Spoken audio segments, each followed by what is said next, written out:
স্বাগত ডিবিসি সংবাদে। আপনাদের সাথে আছি সুরভি আলম তরণী। পৌষের প্রকৃতিতে হাড় কাঁপানো ঠান্ডায় রোটা ভাইরাস সহ বেড়েছে ডায়রিয়ার প্রকোপ। আন্তর্জাতিক উদরাময় রোগ গবেষণা কেন্দ্র ICDDRB হাসপাতালে প্রতিদিনই ভর্তি হচ্ছে 600 থেকে 700 শিশু। গড়ে দিনে চিকিৎসা নিচ্ছে 8 শতাধিক শিশু। তাদের 90%ই রোটা ভাইরাসজনিত ডায়রিয়ায় আক্রান্ত। লাইনে দাঁড়ানোর এই চিত্র রাজধানীর মহাখালীতে অবস্থিত আন্তর্জাতিক উদরময় গবেষণা কেন্দ্র ICDDRBর। 3 দিন ধরে ডায়রিয়া জ্বরে ভুগছে 15 মাস বয়সের শিশু রাজ্যও। ডায়রিয়া ও বমির সাথে দেখা দেয় জ্বর। প্রাথমিক চিকিৎসা নিলেও অবস্থার উন্নতি না হওয়ায় আনা হয় ICDDRBতে। পরশুদিন রাত থেকে মনে করেন প্রচণ্ড পরিমাণে পাতলা পায়খানা আর বমি, কোনোভাবে থামতেছে না, আর যাই খাইতেছে আপনি তাই সাথে সাথে বমি করে ফেলে দিতেছে। গত 31 ডিসেম্বর থেকে ডায়রিয়ার সাথে বমি হচ্ছে রাইসামনির। স্থানীয় ডাক্তারের চিকিৎসা নেওয়ার পরেও অবস্থা খারাপের দিকে। উন্নত চিকিৎসার জন্য নরসিংদী থেকে আনা হয় ICDDRBতে। তার মতো আরও অনেকেই ডায়রিয়া আক্রান্ত হয়ে দেশের বিভিন্ন প্রান্ত থেকে এখানে এসেছেন চিকিৎসা নিতে। ওইখানে চিকিৎসা করছি, তখন ঠান্ডা কাশি ভালো হয়েছে, হওয়ার পরে আবার ভালো হওয়ার 2 দিন পর থেকে আবার পাতলা পায়খানা। বেলাবর হাসপাতাল থেকে ওই যে ওর ঢাকা মহাখালীতে নিয়ে আসতে হইব, তো কালকে আসলাম আর কি। কালকে দুপুর 12টার থেকে বমি আর পাতলা পায়খানা। কালকে থেকে বমি করতেছে আর পাতলা পায়খানা করতেছে। তো কালকে সারাদিন দেখা হয়েছে, কিন্তু সকালবেলা থেকে কমতেছে না। তো ওর মনে করে এখানে আসা হয়েছে। ICDDRBর পরিসংখ্যান বলছে গত 2 সপ্তাহ ধরে প্রতিদিন 7 শতাধিক শিশু ডায়রিয়া নিয়ে ভর্তি হচ্ছে এখানে। এদের প্রায় 20% আসছে ঝুঁকিপূর্ণ উপসর্গ নিয়ে। হাসপাতালের SSG ওয়ার্ডের ক্লিনিক্যাল লিডার ডাক্তার শোয়েব বিন ইসলাম বলেন, এই শীতে যে ডায়রিয়া হচ্ছে তার বড় কারণ ভাইরাল ইনফেকশন। বলেন, সবচেয়ে বেশি ডায়রিয়া হচ্ছে রোটা ভাইরাসের কারণে। রোটা ভাইরাসের ডায়রিয়া আক্রান্ত হলে দেহে পানি শূন্যতা দেখা দেয়। যেহেতু এটা ভাইরাস ডায়রিয়া, এটা আসলে কোনো অ্যান্টিবায়োটিকও লাগে না, শুধু স্যালাইনটা নিয়ম মতো যদি কেউ খাওয়ায় আর যদি হলো বেবিজিটা খাওয়া স্বাভাবিক খাবার খাওয়ায়, এটা আপনি ভালো হয়ে যাবে। তবে এটা ঠিক কিছু ডেঞ্জার সাইন আছে। যে ডেঞ্জার সাইনগুলো যদি থাকে তাহলে অবশ্যই চিকিৎসকের শরণাপন্ন হতে হবে। সময় মতো চিকিৎসা দেয়া না গেলে প্রাণহানির সংখ্যাও দেখা দিতে পারে। তাই অভিভাবকদের আরও সচেতন হওয়ার তাগিদ দিচ্ছেন চিকিৎসকরা। Farhaduzzaman, DBC news, Dhaka. যেমনটি জানাচ্ছিলাম, চলমান ঠান্ডায় বেড়েছে রোটা ভাইরাস সহ ডায়রিয়ার প্রকোপ। আরও বিস্তারিত জানার চেষ্টা করব। আমাদের সাথে বার্তা কক্ষ থেকে যুক্ত হয়েছেন স্টাফ রিপোর্টার ফরহাদ উজ্জামান। ফরহাদ, আপনি নিশ্চয়ই শুনতে পাচ্ছেন আমাকে। আমরা প্রতিবেদনে দেখলাম, এছাড়া প্রতি বছরই তো বিশেষ করে একবার শিশুদের রোটা ভাইরাসের টিকা নেওয়ার নির্দেশনাই থাকে। তারপরও এত অবহেলা কেন? কি ধরনের লক্ষণ নিয়ে হাসপাতালে আক্রান্তরা ভিড় করছেন? হ্যাঁ, আমি আজকে বিভিন্ন হাসপাতালে ঘুরেছি, যেটা আমরা দেখেছি বিভিন্ন উপসর্গ নিয়ে আসলে শিশুরা হাসপাতালে আছে।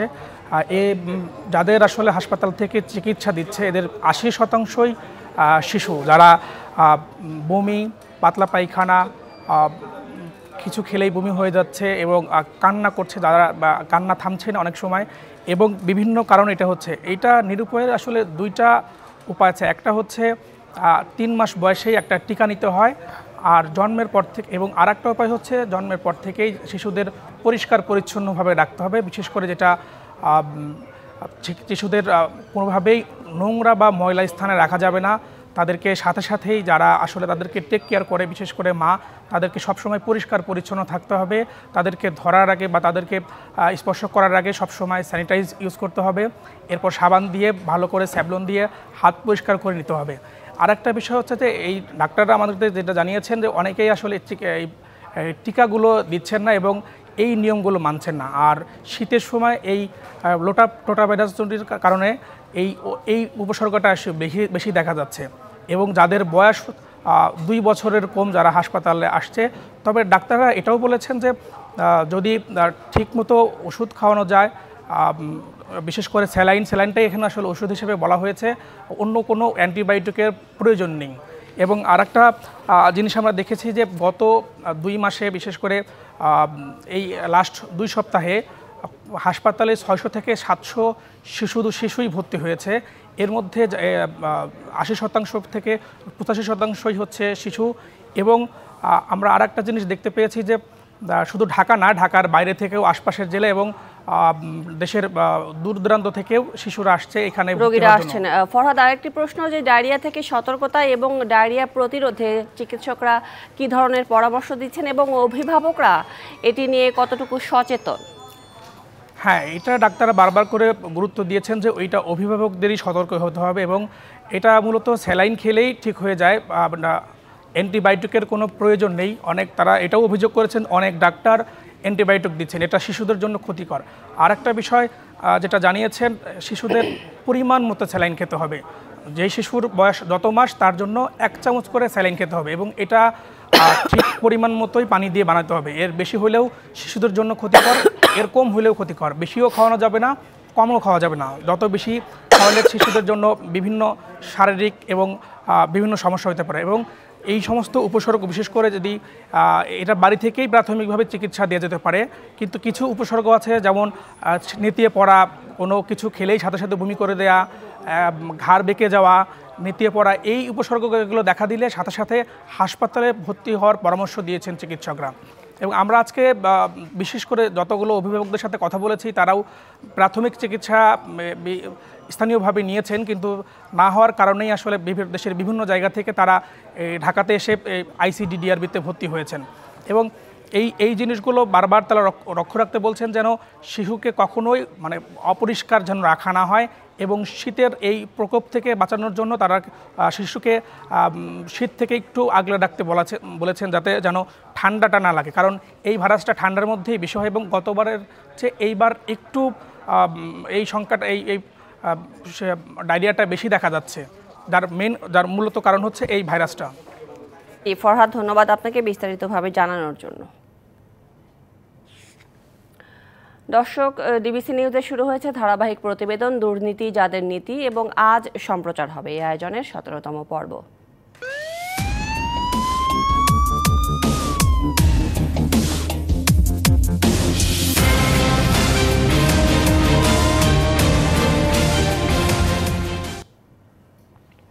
ছিলেন কলেজ শিক্ষক, শিক্ষক থেকে এমপি, অতঃপর মন্ত্রী।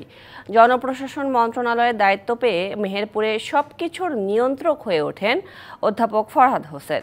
স্ত্রী, ভাই ও বোন জামাইকে রাজনীতিতে পদায়ন করে কায়েম করেন পরিবারতন্ত্র।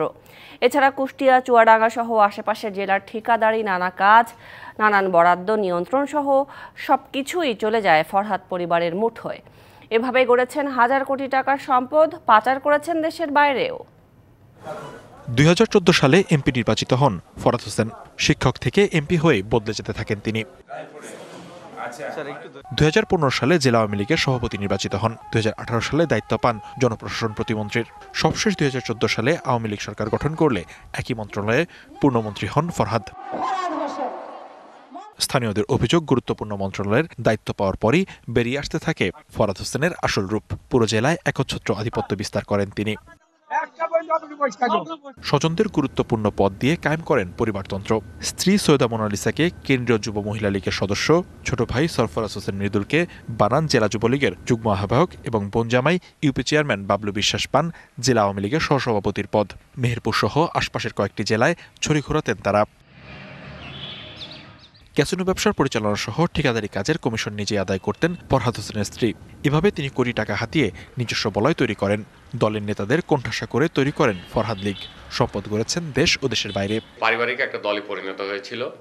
মেহেরপুরের সকল ব্যবসা বাণিজ্য থেকে শুরু করে এখানে অনেক লোক জুয়ার সঙ্গে জড়িত, সমস্ত কিছুই তার পরিবার নিয়ন্ত্রণ করত। বাংলাদেশের সবচাইতে বড় ক্যাসিনোর সিন্ডিকেট হচ্ছে মেহেরপুর জেলায়। আর এই ক্যাসিনো সিন্ডিকেটটা চালাই নাকি তার মোনালিসা, তার স্ত্রী নাকি সবকিছু নিয়ন্ত্রণ করত। ফরহাদ তার ভাই ও বোনের স্বামী বিএডিসি সেচ প্রকল্প, সার ও বীজ বরাদ্দের বন্টন ছাড়াও সব সরকারি দপ্তরের কাজ নিয়ন্ত্রণ করতেন। সব কাজ তাদের বাসায় বসে ভাগাভাগি হতো। এভাবে বঞ্চিত হয়েছেন সাধারণ ব্যবসায়ীরা। বিএডিসির মুজিবনগর প্রকল্প নামে একটি প্রকল্প আছে। এই প্রকল্প সমস্ত ঠিকাদারি কাজ তাদের মাধ্যমে নিয়ন্ত্রণ হতো এবং তাদের পরিবার, তার ওয়াইফ এবং তার ভাই এটা নিয়ন্ত্রণ করতেন। আমরা কিন্তু জানতামই যে মন্ত্রী পরিবারের একটা বড় পার্ট নেওয়ার পরে যা যৎসামান্য সেটা আমরা পাইতাম। ব্যবসায়ীরা বলছেন কোন সেক্টর ফরহাদ পরিবারের নিয়ন্ত্রণের বাইরে ছিল না। তাদের দাপটের কাছে অসহায় ছিলেন ঠিকাদাররা। জিনিসপত্র তছরূপ করে, আমার অফিস তছনছ করে,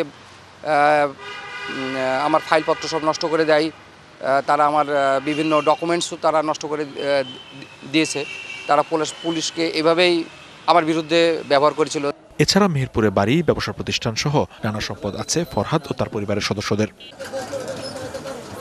টেন্ডার কমিশন নিয়োগ ও দলীয় বাণিজ্যের মাধ্যমে শত শত কোটি টাকার মালিক হওয়ার অভিযোগ আছে ফরাজ হোসেনের বিরুদ্ধে। ঢাকায় একাধিক ফ্ল্যাট, কানাডার বেগমপাড়ায় বাড়ি সহ বেশ কয়েকটি দেশে সম্পদ পাচারের তথ্য সামনে এসেছে।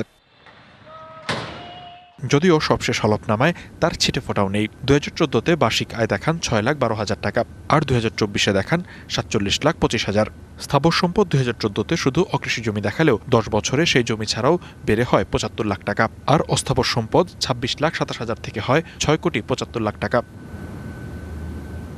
সরকারি ত্রাণের টাকার মালামাল আত্মসাতের অভিযোগে ফরহাদ হোসেনের বিরুদ্ধে মামলা করেছে দুদক। সরকার পতনের পর গ্রেপ্তার হয়ে কারাগারে আছেন সাবেক জনপ্রশাসন মন্ত্রী Farhad Hossain. DBC news desk. দর্শক, ডিবিসি নিউজে শুরু হয়েছে ধারাবাহিক প্রতিবেদন দুর্নীতি যাদের নীতি, এবং আজ সম্প্রচার হবে এই আয়োজনের 17তম পর্ব।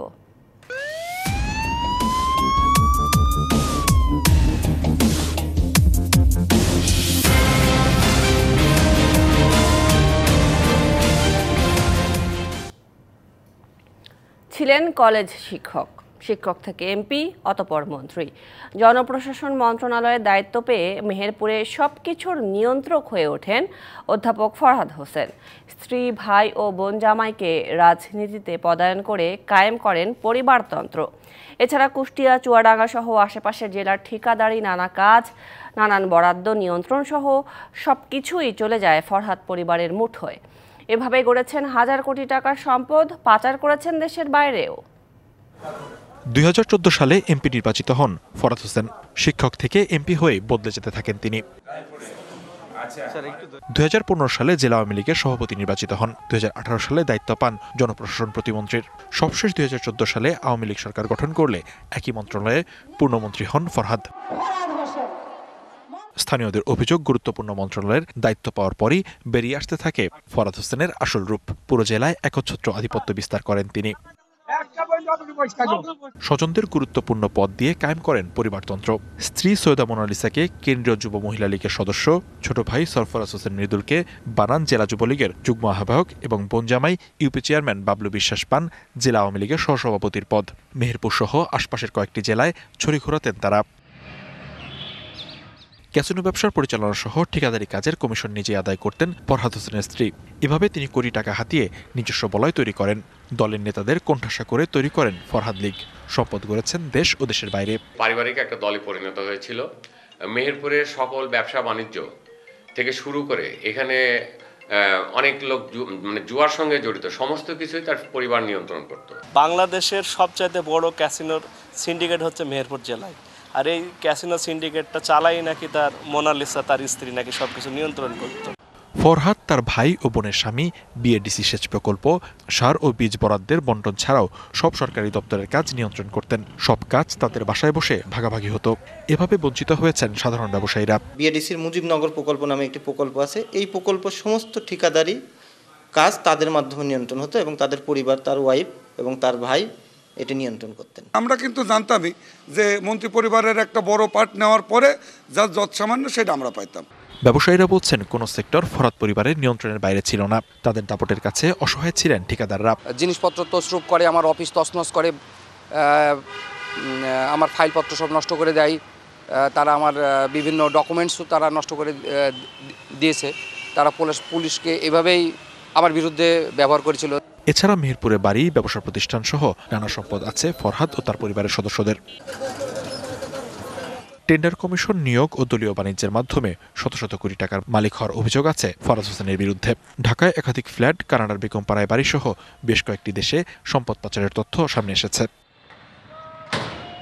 যদিও সবশেষ হলফনামায় তার ছিটে ফোটাও নেই। 2014-তে বার্ষিক আয় দেখান 6,12,000 টাকা, আর 2024-এ দেখান 47,25,000। স্থাবর সম্পদ 2014-তে শুধু অকৃষি জমি দেখালেও 10 বছরে সেই জমি ছাড়াও বেড়ে হয় 75 লাখ টাকা, আর অস্থাবর সম্পদ 26,27,000 থেকে হয় 6,75,00,000 টাকা। সরকারি ত্রাণের টাকার মালামাল আত্মসাতের অভিযোগে ফরহাদ হোসেনের বিরুদ্ধে মামলা করেছে দুদক। সরকার পতনের পর গ্রেপ্তার হয়ে কারাগারে আছেন সাবেক জনপ্রশাসন মন্ত্রী Farhad Hossain. DBC news desk.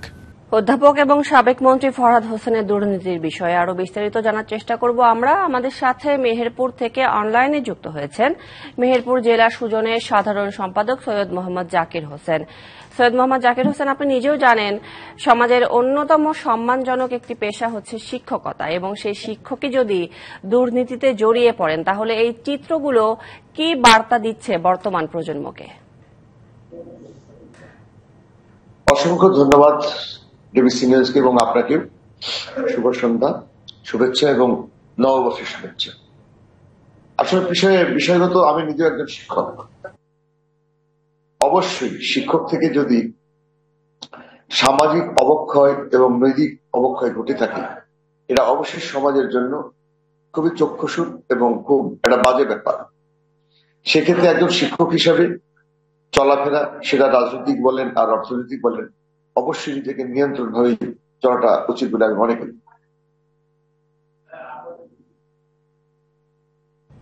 আর যেটা শুনেছি, ফরহাদ হোসেন দোদল যদি সে পর্যায়ক্রমে 14, 18 এবং পরবর্তীতে ফুল মিনিস্ট্রির দায়িত্ব পালন করেছে, আমাদের জানা উচিত যে বাংলাদেশের ইতিহাসে তারা স্বাধীনতা যুদ্ধের একটা প্রতীক। এই দলটি যে পরবর্তীতে একদম দেউলিয়া হয়ে যাবে, এটা ভাষায় প্রকাশ করা যায় না। এখানে গণতন্ত্রহীনতার কারণেই ফরহাদ হোসেন দোদল এবং সেই সরকার সমর্থিত যারা অন্যায়, দুর্নীতি, লুটপাট করেছে, এটা নিঃসন্দেহে সমাজ তথা দেশের এবং বিশ্বের কাছে নিন্দনীয়। নিশ্চয়ই। আরেকটি প্রশ্ন আপনাকে করতে চাই জনাব জাকির হোসেন, এই যে ফরহাদ হোসেন যখন একের পর এক অপরাধমূলক কর্মকাণ্ড করে যাচ্ছিলেন, তখন কি সুশীল নাগরিক সমাজের পক্ষ থেকে কোনো উদ্যোগ নেওয়া হয়েছিল কিনা? হ্যাঁ, হয়েছিল। সেটা ছিল খুবই প্রচ্ছন্ন, দুর্বল। কারণ ওই সময় তো সমস্ত কিছুই গণতন্ত্র হত্যা হয়েছিল, কোনো স্বাধীনভাবে কোনো কথা বলার সুযোগ ছিল না। তারপরেও ডিবিসি নিউজে আপনি অনেকদিন কাজ করছেন, আমি নিজেও মেহেরপুর জেলার সাধারণ সম্পাদকের একটা টিচার নিউজ হয়েছিল, সেখানে আমার বিবৃতি ছিল যে একটা ঐতিহাসিক দল এমনটি কাজ করতে পারে না।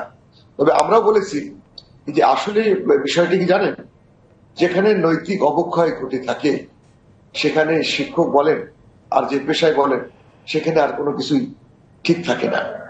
সেক্ষেত্রে আমাদের নৈতিক উন্নয়নটা হওয়াটা খুবই জরুরি এবং আত্মসচেতনমূলক হওয়াটা খুবই জরুরি। জি জাকির হোসেন, আরো একটি বিষয় জানতে চাই যে আপনি বলছিলেন যে সেই সময় কথা বলার আসলে খুব একটা সুযোগ ছিল না, ক্ষমতার অপব্যবহার করা হয়েছে। আপনি তো নিজেও একজন সুশীল সমাজের প্রতিনিধি হিসেবে কাজ করছেন, তো এখন বর্তমান প্রেক্ষাপটে বা পরিবর্তিত পরিস্থিতিতে এখন কি দেখতে পাচ্ছেন, এখন কি আপনারা ঠিকমতো ভয়েস রেইজ করতে পারছেন কিনা? আলহামদুলিল্লাহ, এখন সেই বিষয়টা নেই। তবে বাংলাদেশের রাজনৈতিক যে অস্থিরতা, এটা আপনার সুশীল সমাজেই বলুন আর সাধারণ জনগণই বলুন, খুবই পীড়ায় আছে, খুবই মর্মাহত রয়েছে। তবে হ্যাঁ, অন্তত গভর্নমেন্ট চলাকালীন এখন যে সভা সেমিনার যেটা করছি বা করছেন, এটা নিঃসন্দেহে বলা যায় স্বাধীনভাবে করতে পারছেন। জি জাকির হোসেন, আরো একটি বিষয় জানতে চাই যে নতুন করে যেন কোনো এ ধরনের অপকর্ম বা অপরাধমূলক কর্মকাণ্ড না সংগঠিত হয়, সে ব্যাপারে নাগরিক সমাজের পক্ষ থেকে কি কি উদ্যোগ নেওয়া প্রয়োজন বলে আপনি মনে করেন? ধন্যবাদ। এর মধ্যেই আমরা হাঙ্গার প্রজেক্ট এবং সুজনের প্রচারণায় আমরা এই প্রচেষ্টা চালিয়ে যাচ্ছি। ইতিমধ্যে আমরা 3টা প্রোগ্রাম করেছি বিভিন্ন রাজনৈতিক দলের সাথে। তার মধ্যে আওয়ামী লীগের লোকজনকে ডাকা হয়েছিল, তারা খুব ছোট পর্যায়ের নেতা এসেছিল আমাদের এই সেমিনারে। যারা বড় বড় বাঘা, যারা নিয়ন্ত্রণ করত অনৈতিকভাবে, তারা কিন্তু আমাদের এই সেমিনারে যোগদান করেনি। তারপরে যে সমস্ত রাজনৈতিক নেতারা এসেছিল তাদের কাছে আমরা কমিটেড এবং তারাও আমাদের কাছে কমিটেড। আমরা যদি কোনো ক্ষমতায় যাই কোনোদিন, মানে যে দলই আসুক না কেন, তারা বলছে কি যে আমরা এই ধরনের কাজ থেকে বিরত থাকবো এবং দেশের জন্য কাজ করব, এটাই তাদের মানে ছিল, প্রতিজ্ঞা ছিল। এবং এর জন্য আমাদের সুজনের পক্ষ থেকে আমরা তাদেরকে ধন্যবাদ জ্ঞাপন করেছি। জি জাকির হোসেন, আপনাকে অসংখ্য ধন্যবাদ আমাদের আয়োজনে যুক্ত হবার জন্য। আপনাদেরকে অসংখ্য ধন্যবাদ। এমনটি ভালো কোনো কাজ করলে আমি আপনাদের পাশে আছে, সুজন আপনাদের পাশে আছে। আপনাদের অসংখ্য ধন্যবাদ। শুভরাত্রি। নিশ্চয়ই। 600 কোটি টাকার বেশি সন্দেহজনক লেনদেন এবং প্রায় 80 কোটি টাকার অবৈধ সম্পদের তথ্য দিয়ে ঢাকা দক্ষিণ সিটির মেয়র ব্যারিস্টার শেখ ফজলে নূর তাপস ও তার স্ত্রীর বিরুদ্ধে মামলা করেছে দুর্নীতি দমন কমিশন। 5 আগস্ট গণ অভ্যুত্থানের পর প্রথমবারের মতো শেখ পরিবারের কোন সদস্যের বিরুদ্ধে এটি প্রথম দুর্নীতি মামলা। জাতীয় সংসদ থেকে পদত্যাগ করে 2020 সালে ঢাকা দক্ষিণ সিটির মেয়র হন শেখ পরিবারের সদস্য ফজলে নূর তাপস। 5 আগস্ট ছাত্র জনতার গণ অভ্যুত্থানের পর আত্মগোপনে থাকেন। এরপর তাপস পরিবারের সম্পদের অনুসন্ধানে নামে দুদক। রবিবার তাপস ও তার স্ত্রীর বিরুদ্ধে আলাদা দুটি মামলা করেন দুদকের উপপরিচালক মনিরুল ইসলাম ও সহকারী পরিচালক ফেরদৌস রহমান। এজাহারে বলা হয়েছে 2013 সাল থেকে 2024 সালের আগস্ট পর্যন্ত শেখ ফজলে নূর তাপস তার 27টি ব্যাংক হিসেবে 539 কোটি 16 লাখ টাকা ও 5 কোটি 17 লাখ মার্কিন ডলার সন্দেহজনক লেনদেন করেছেন, যা জ্ঞাত আয়ের সাথে অসঙ্গতিপূর্ণ। এছাড়া 73 কোটি টাকা সম্পদের বৈধ কোনো উৎসই পাওয়া যায়নি। অন্যদিকে স্ত্রী আফরিন তাপসের 9টি ব্যাংক হিসেবে 70 কোটি 89 লাখ টাকা এবং 2,02,259 মার্কিন ডলারের অস্বাভাবিক লেনদেন হয়েছে। আফরিনের নামে থাকা 6 কোটি 40 লাখ টাকা সম্পদের বৈধ কোনো আয়ের উৎস পাওয়া যায়নি। দুদকের মহাপরিচালক জানান, অবৈধ সম্পদের মালিক হয়েছেন তাপস। আরো অস্থাবর সম্পদ দেশে এবং বিদেশে পাওয়া গেলে সেগুলিও এই মামলার সাথে অন্তর্ভুক্ত করা হবে। তদন্তকালীন সময়ে যারা পলাতক আছেন তাদেরকে ফিরিয়ে আনার বিষয়ে ফৌজদারি কার্যবিধি অনুসরণ করে পরবর্তী কার্যক্রম গ্রহণ করা হবে। তাপস ও তার স্ত্রীর পাশাপাশি একই দিন পিএসসির নিয়োগ পরীক্ষায় প্রশ্নফাঁস কাণ্ডে আলোচিত গাড়ি চালক সৈয়দ আবেদ আলী, তার স্ত্রী এবং সন্তানের বিরুদ্ধে 3টি মামলা করেন সংস্থাটির পরিচালক আলামিন। এসব মামলায় 4.25 কোটি টাকা অবৈধ সম্পদের তথ্য দেয়া হয়েছে এবং দুর্নীতি দমন কমিশন বিধিমালা অনুসরণ করে পরবর্তী কার্যক্রম গ্রহণ করবেন। Aditya Rafat, DBC news, Dhaka. DBC সংবাদে নিচ্ছে একটি বিরতি, সঙ্গে থাকুন। এবার দেখবেন এক্সপো গ্রুপ নিবেদিত জুলাই আগস্ট গণ অভ্যুত্থানে শহীদদের পরিবারের চিত্র নিয়ে বিশেষ রিপোর্ট জুলাই ক্ষত।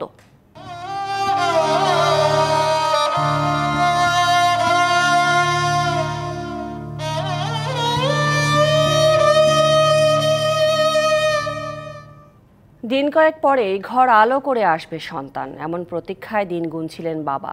কিন্তু বৈষম্য বিরোধী আন্দোলনে অংশ নেওয়া শাহজাহানের সেই স্বপ্ন অধরায় থেকে গেল। আন্দোলনে অংশ নিয়ে গুলিতে নিহত হন তিনি। একদিকে দেশের জন্য স্বামীর আত্মত্যাগ, অপরদিকে টানাপোড়েনের সংসারে নবজাতককে নিয়ে দিশেহারা স্ত্রী। যদিও পরিবারটির পাশে থাকার আশ্বাস জেলা প্রশাসকের। ভোলার দৌলত খান উপজেলার ক্ষুদ্র ব্যবসায়ী মোহাম্মদ শাহজাহান, স্ত্রী ফাতেহা বেগমকে নিয়ে সুখের সংসার। গত বছর জুলাই আগস্টের কোটা সংস্কার আন্দোলনে গিয়ে 16 জুলাই ঢাকার সায়েন্স ল্যাবে সংঘর্ষ চলাকালে গুলিবিদ্ধ হয়ে ঘটনাস্থলে নিহত হন তিনি। এরপরই বিষাদের ছায়া নেমে আসে পরিবার জুড়ে। শাহজাহানের মৃত্যুর পর 27 আগস্ট জন্ম নেয় তার সন্তান। একদিকে দেশের জন্য স্বামীর আত্মত্যাগ, অপরদিকে টানা পোড়েনের সংসারে নবজাতককে নিয়ে দিশেহারা স্ত্রী। আমার একটা কষ্ট হলো যে ওর বাবার কোলে উঠতে পারেনি, আর তার বাবাও তাকে কোলে নিতে পারেনি। সরকারের কাছে একটা আবেদন থাকবে আমার সন্তানের চলার পথে যেহেতু সরকার তার পাশে থাকে, আমার সন্তানের যেটা অধিকার, প্রাপ্য অধিকার, এটা যাতে সরকার তাকে দেয়। এই নাতি লই আমার মায়ে, আমি গরিব মানুষ, আমি নিজে বৃদ্ধ, আমার জামাই নেই, আমি কিভাবে খামু আর আমি এই মায়া লইয়া কিভাবে চলুম। সরকারের কাছে আবেদন যে সরকার জানি ওর পাশে থাকে, যে ওর দিকে জানি একটু সুদৃষ্টিতে তাকায়, তাহলে আমরা খুবই উপকৃত হব। এদিকে শাহজাহানের নবজাতককে দেখতে যান জেলা প্রশাসক, আশ্বাস দিলেন পরিবারটির পাশে থাকার। জেলা প্রশাসনের পক্ষ থেকে তাকে সর্বোচ্চ সহযোগিতা আমি করব ভবিষ্যতেও। এই ছেলেটি বড় হওয়া থেকে শুরু করে মানুষ হওয়া সর্বোচ্চ যতটুকু সম্ভব আমরা করব। আর রাষ্ট্রের বিষয় সরকার যেভাবে সিদ্ধান্ত নেবে সেভাবে শহীদদেরকে তারা সহায়তা করবেন।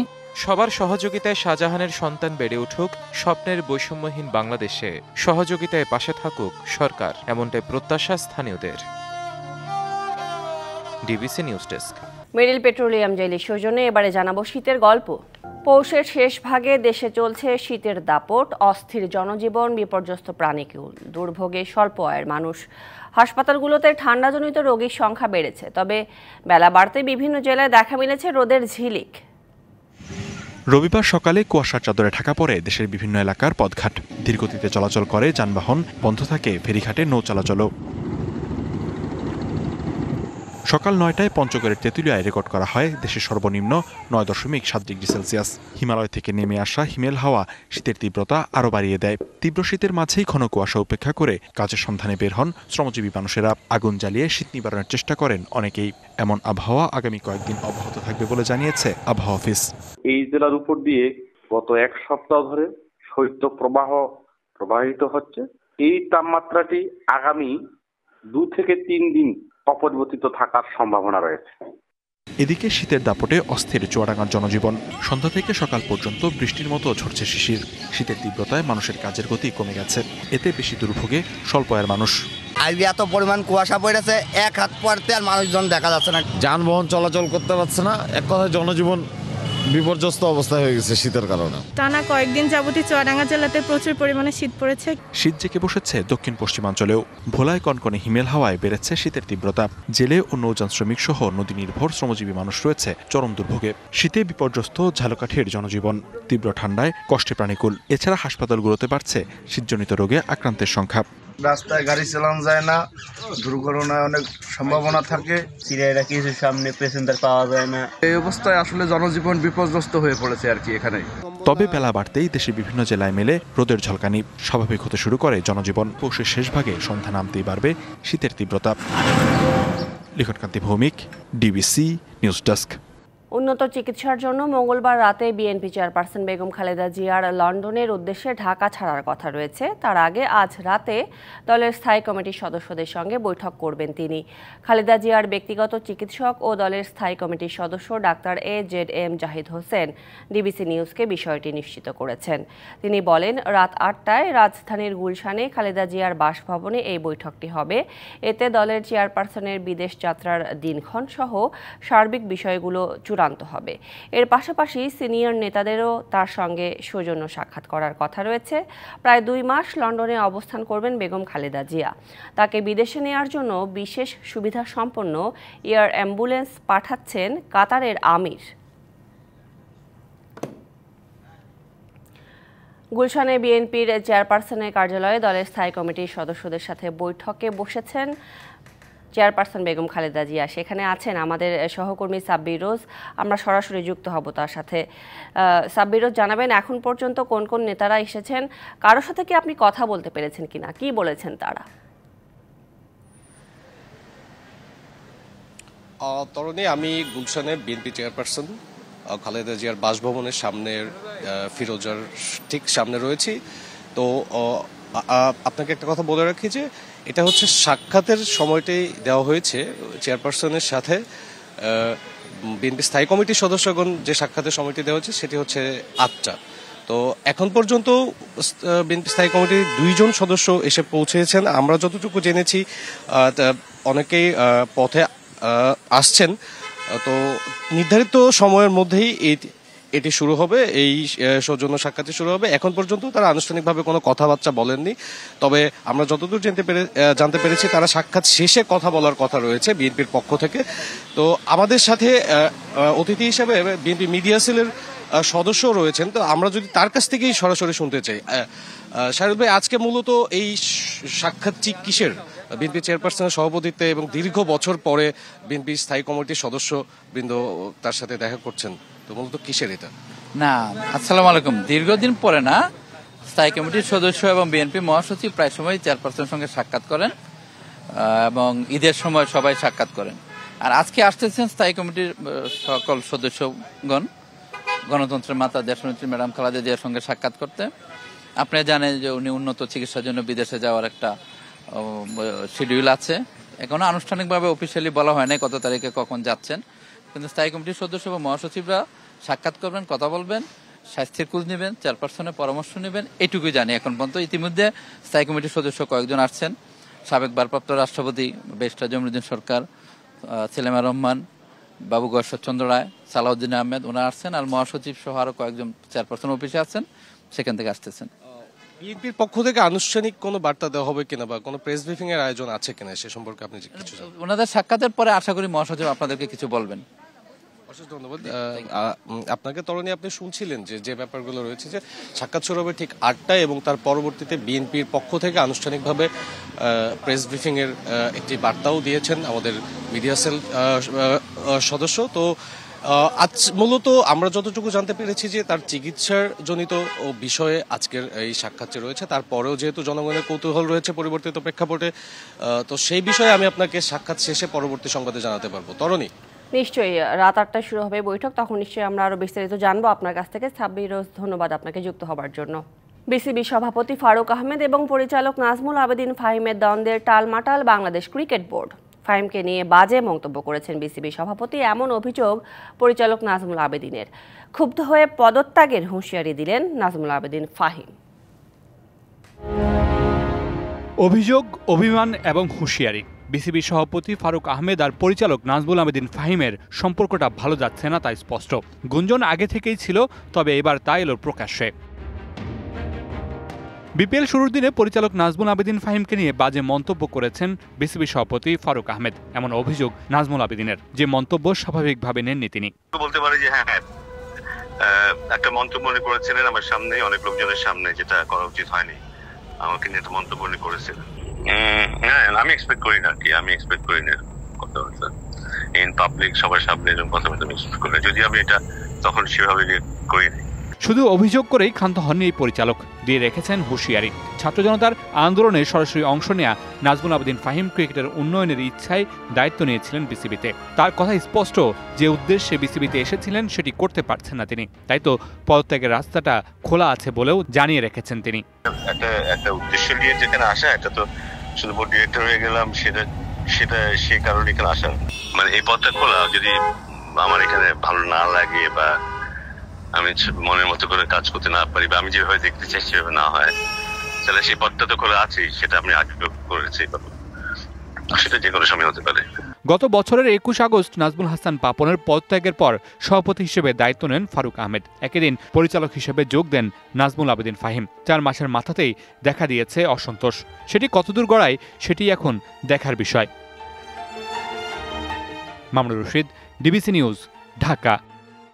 তবে এই বিষয়ে কথা বলেছেন বিসিবি সভাপতি ফারুক আহমেদ, জানিয়েছেন নাজমুল আবেদিন ফাহিম মনক্ষুণ্ণ হলেও পদত্যাগের কথা বলেননি, এটা সমাধান হয়ে গেছে বলেও জানিয়েছেন তিনি। পদত্যাগ করতে চায় না বলছে, এভাবে কাজ করা ডিফিকাল্ট বলেছে। পদত্যাগ করতে চেয়েছে আমি শুনি নাই। নিউ বোর্ড বলতে কিন্তু ফাহিম ভাই আমাকে বোঝায়, কাজের মাত্রা বেশি, লোক সংখ্যা কম, তখন তো অনেক দিকে নজর দিতে হয়, সেখানে ভুল বুঝাবুঝির সিচুয়েশন হতে পারে। এগুলা কিন্তু খুব স্বাভাবিক, মানে মতের অমিল, একটা জিনিস আমি চাচ্ছি একরকম আরেকজন চাচ্ছে অন্যরকম ভাবে, এটা কিন্তু আমি দোষের কিছু দেখি না। সংবাদে ছিল এখনকার মতো। ডিবিসি নিউজের সংবাদগুলো পড়তে ভিজিট করুন dbcnews.tv আর ভিজিট করুন ডিবিসি নিউজের ফেসবুক পেজ এবং ইউটিউব চ্যানেল। সঙ্গে থাকুন।